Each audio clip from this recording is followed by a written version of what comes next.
ఆ పీసులు మనం గౌరవించాలి, పూజించాలి, ప్రేమించాలి. కానీ ఆన్లైన్ మనలాగా అనుకుంటే మనం అంత ఎవరు అంటారు. అప్పట్లో మాకు బాగా గుర్తు, ఇందాక ఆయన చెప్పినట్టు. అప్పుడు నువ్వు ఏడన్నావు, ఇప్పుడు వచ్చావు. మీ దగ్గరికి వచ్చిందేనండి. ఇంకా అప్పుడు పుట్టలేదంగా. పుట్టలేదు, మా ఇండస్ట్రీకి వచ్చింది ఈ మధ్య వచ్చావు అన్న. అదే కానీ అప్పట్లో వినాయకరావు గారు సూపర్ హిట్ ఈ మాటలు ఎక్కువ వినిపిస్తుండే. బట్ మీ దగ్గర నుంచి ఈ బ్లాక్ బస్టర్ అన్నది మీరే పాపులర్ చేసిన వర్డ్ కదా.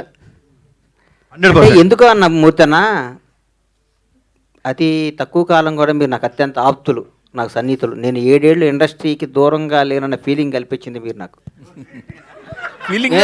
కాదు, ఎందుకంటే ఇండస్ట్రీలో ఏం జరుగుతుందన్నా, ఏంటన్నా, అసలు ఏంటి సినిమాలు, ఏంటి ఏ నిర్మాతకి ఏంటి ఎట్లా, నాకు సినిమా హిట్టా నిర్మాత మిగిలిన అని అడుగుతాను. కథ నాకు అలవాటు అది. నాకు ఎందుకంటే నిర్మాత అనేవాడు బాగుండాలి. చెట్టు బాగుంటాయి కదండి కాయ కోసేది. చెట్టు ఎండిపోతే కాయ ఎక్కడ వస్తుంది, వీళ్ళు ఎక్కడికి వస్తారు. అందుకని ప్రతి నిర్మాత బాగుండాలి, ప్రతి నిర్మాతకు లాభాలు రావాలి, సినిమా తీసిన ప్రతి నిర్మాతకి లాభాలు రావాలి. అట్లాగే ఎవరి పని వాళ్ళు చేయాలి. మా ఊర్లో ఒక చేపలు పట్టేవాడు ఉండేవాడు.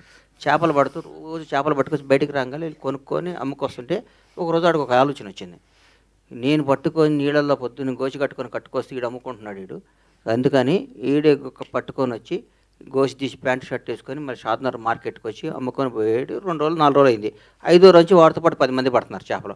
అందుకని టెక్నీషియన్లకి, డైరెక్టర్లు అందరికీ చెప్తున్నాను, మీరు సినిమాలో తీయండి, ప్రొడక్షన్లో మేము చేస్తాం. మీరు చేసాడు ఇంకో డైరెక్టర్ వస్తాడు. ఇది టాలెంట్, ఇది ఆస్తి కాదు. ఇది ఎవడ బ్రెయిన్ అటు. సుజిత్ అనేవాడు సినిమా చూశాడు, ఇలా ఓజీ చూస్తుంటే వణుకు వస్తుంది నాకు.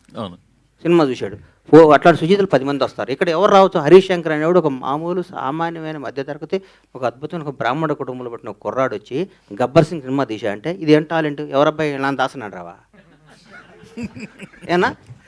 కరెక్ట్. అందుకని ఇది టాలెంట్, ఇది పెట్టుబడి కాదు, ఇది సంపద, భగవంతుడు ఇచ్చిన సంపద. ఇది భగవంతుడు అనుగ్రహంతో. చిరంజీవి గారు ఎవరండి?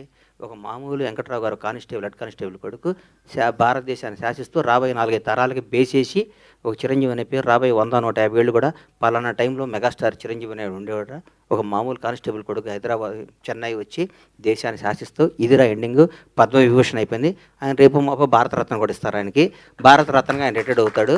అట్లా చరిత్రలో కొందరే ఉంటారు. కొన్ని లిమిటెడ్ భగవంతుడు. ఈ మధ్య మా ఫ్రెండ్ని అడిగా, ఈ వాచ్ ఎంత అంటే 40 కోట్లు అన్నాడు పెట్టుకుంటే. లలిత జ్యువెలరీ ఒక ఫ్రెండ్ ఆయన అడిగితే, అదేంటన్నా లిమిటెడ్ ఎడిషన్ 8 చేశాడన్న, ఉంటాయన్నా తర్వాత చేయరా అన్నాడు. అట్లాగే భగవంతుడు కొన్ని లిమిటెడ్ ఎడిషన్ మనుషులను పుట్టిస్తాడు. ఒక చిరంజీవిని, ఒక పవన్ కళ్యాణ్ని, ఒక రేవంత్ రెడ్డిని, ఒక చంద్రబాబు నాయుడిని, ఒక నరేంద్ర మోడీని. ఇట్లాంటి లిమిటెడ్ ఎడిషన్ కొందరు 130 కోట్ల మంది ఈ భారతదేశంలో కొందరు లిమిటెడ్ ఎడిషన్ కొన్ని పీసులు ఉంటాయి. ఆ పీసులు మనం గౌరవించాలి, పూజించాలి, ప్రేమించాలి. కానీ ఆన్లైన్ మనలాగా అనుకుంటే మనం అంత ఎవరు అంటారు. థ్యాంక్ యూ గణేష్ గారు. బాయ్ అన్న. గణేష్ గారు సారీ అన్న. సార్ గణేష్ గారు ఒక క్వశ్చన్ అండి.